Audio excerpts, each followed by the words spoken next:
Hi, this is Skip Shuda with CheapRevolution.com.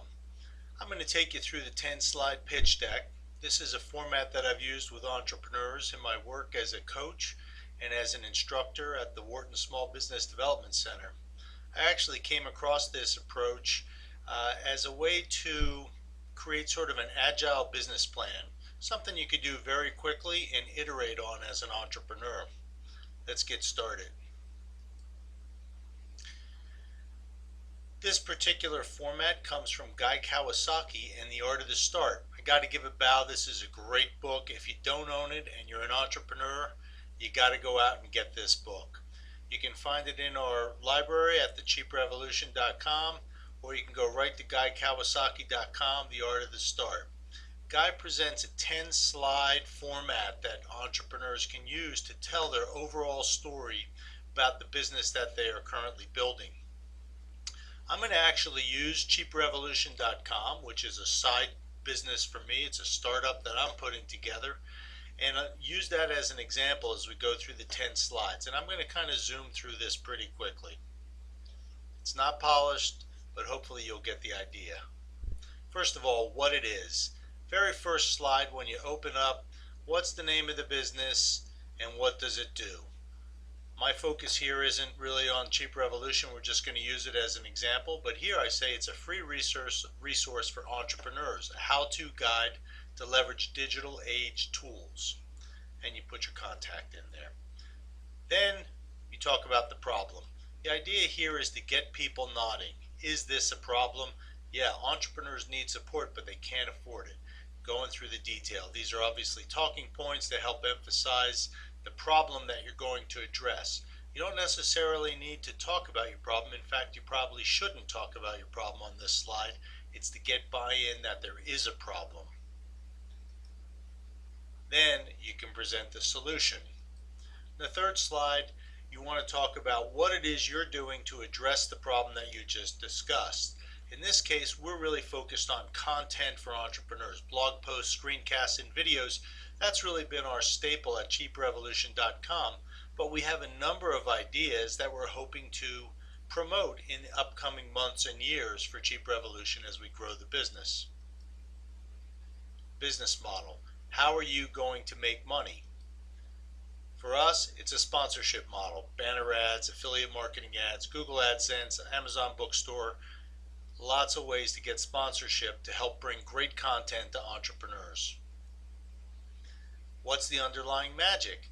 You should have a secret sauce, something that's going to set you apart from the competition. In this case, we're focusing on passion and collaboration, leveraging our community and drawing upon the passion of our team in helping entrepreneurs as coaches. Marketing and sales. How are you going to get the word out? How are you going to close deals? Here are some of the ways we're going to do it at Cheap Revolution, but then you may have a sales force. Can you give some kind of projections? How many people can you reach? What does the competitive landscape look like? In this case, we're asking, is it really competition, or are these potential partners? Or maybe they represent market segments. So it's an exploration for us at this point. Who's on the team? Here we've chosen to outline some of the founders, the different participants that have been signed up already, and some of the open positions that we have available. Sometimes I like to put in roles and accountabilities so you can actually identify some of the specific accountabilities, and as you present this to people, they may choose to self-select into a position. Projections. In the financial slide, I like to have projections and also some form of an income statement. Those of you who are financial types out there, don't beat me up for my limited income statement. The whole idea is this is an iterative document, and I may need to get a financial person on my team to help me clean this up.